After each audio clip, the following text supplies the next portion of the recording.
காஞ்சிபுரம் மாவட்டம் தண்டலத்தில் உள்ள சென்னை பெங்களூரு தேசிய நெடுஞ்சாலை சந்திப்பில் நடை மேம்பாலம் அமைக்க வேண்டும் என அப்பகுதி மக்கள் வலியுறுத்துகின்றனர். ஸ்ரீபெரும்புதூர் அருகே உள்ள தண்டலம் ஊராட்சியில் செயல்படும் அரசு மேல்நிலைப் பள்ளியில் 1000க்கும் மேற்பட்டோர் பயின்று வருகின்றனர். பள்ளி வளாகத்திற்குள் செல்ல சென்னை பெங்களூரு தேசிய நெடுஞ்சாலையை மாணவர்கள் கடந்து செல்ல வேண்டிய சூழல் உள்ளது. இதே நிலைதான் இருங்காட்டுக்கோட்டை, ஸ்ரீபெரும்புதூர் சிப்காட்டுகளில் உள்ள ஆலைகளுக்கு செல்லும் தொழிலாளர்களின் நிலையும். சாலையை கடக்கும் நேரத்தில் விபத்துகள் ஏற்படும் சூழல் உருவாகிறது. கடந்த ஆண்டு மட்டும் இதே இடத்தில் சாலை விபத்தில் சிக்கி 3 பேர் மரணமடைந்தனர்.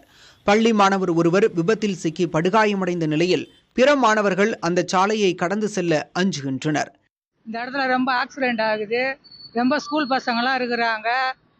அந்த சைட்லேயும் சின்ன ஸ்கூலும் இருக்குது. 1ஆவதுலேருந்து 5ஆவது வரைக்கும் அந்த ஸ்கூல் இருக்குது. இந்த பக்கம் 12ஆவது வரைக்கும் இருக்குது. காலேஜ் இங்கே நிறையா இருக்குது. இதுக்கு ஒரு மேம்பாலம் வந்தால் ரொம்ப நல்லாயிருக்கும்.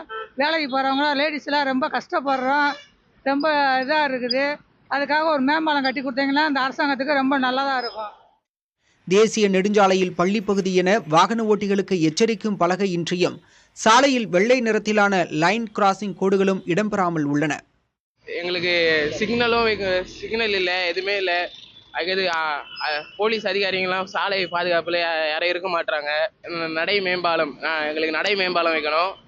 அது வச்சா மாணவர்கள்லாம் கொஞ்சம் சுலபமாக ரோடெலாம் கிராஸ் பண்ண முடியும். விபத்துகள்லாம் அதிகமாக நடக்காது.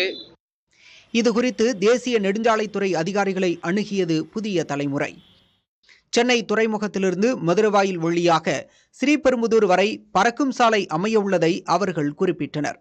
இதன் காரணமாகவே தண்டலம் அருகே நடை மேம்பாலம் அமைக்கும் திட்டத்தை தற்காலிகமாக நிறுத்தி வைத்துள்ளதாக அவர்கள் தெரிவித்தனர்.